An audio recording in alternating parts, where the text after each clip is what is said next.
So the court has considered the arguments made by the attorneys. The court has considered the statements made by the victims in this case.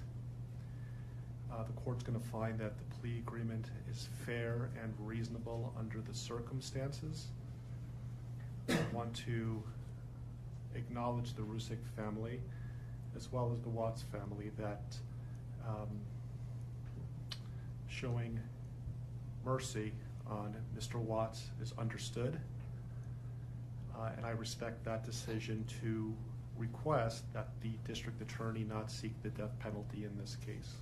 And so the court is going to accept this plea bargain under the circumstances.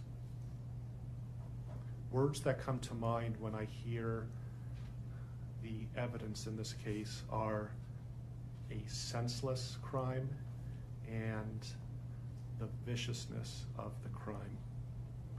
And equally aggravating in this court's determination is the despicable act of disposing of the bodies in the manner in which they were done in this case.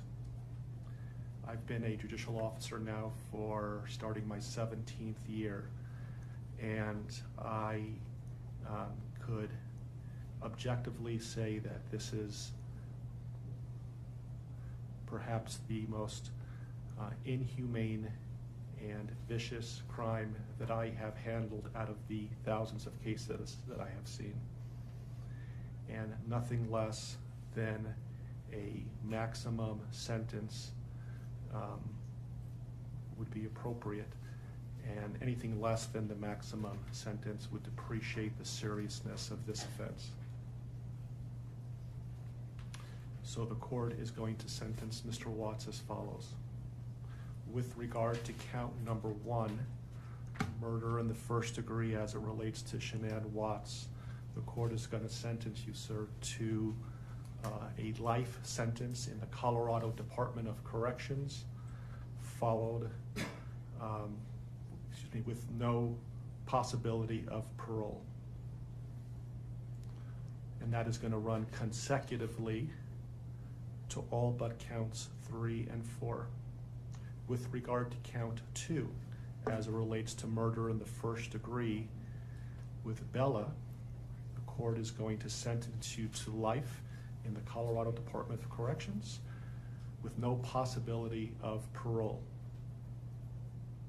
With regard to count number 3, the court is going to sentence you as it relates to Celeste to life in the Colorado Department of Corrections with no possibility of parole. With regard to counts 4 and 5 relating to Bella and Celeste as a different theory of first-degree murder, the court is going to sentence you to life in the Colorado Department of Corrections, and legally those sentences must run concurrently as a different theory of first-degree murder. Recognizing the unlawful termination of pregnancy for the unborn child that has been named Nico, the court absolutely believes that the maximum sentence of 48 years would be appropriate to run consecutive to the other charges, with an additional mandatory parole period of 3 years as set forth by statute.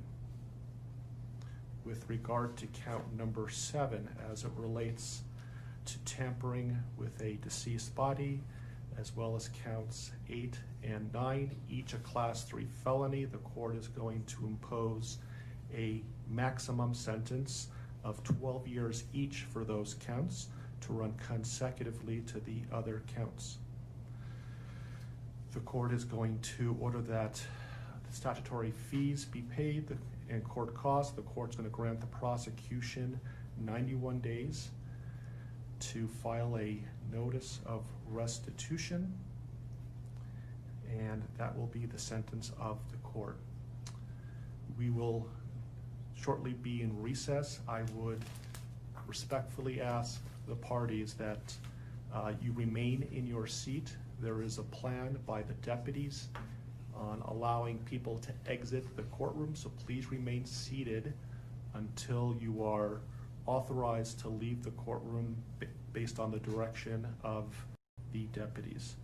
Deputies, I would respectfully ask that you take this defendant into custody and have him serve the rest of his life in the Department of Corrections. We are in recess.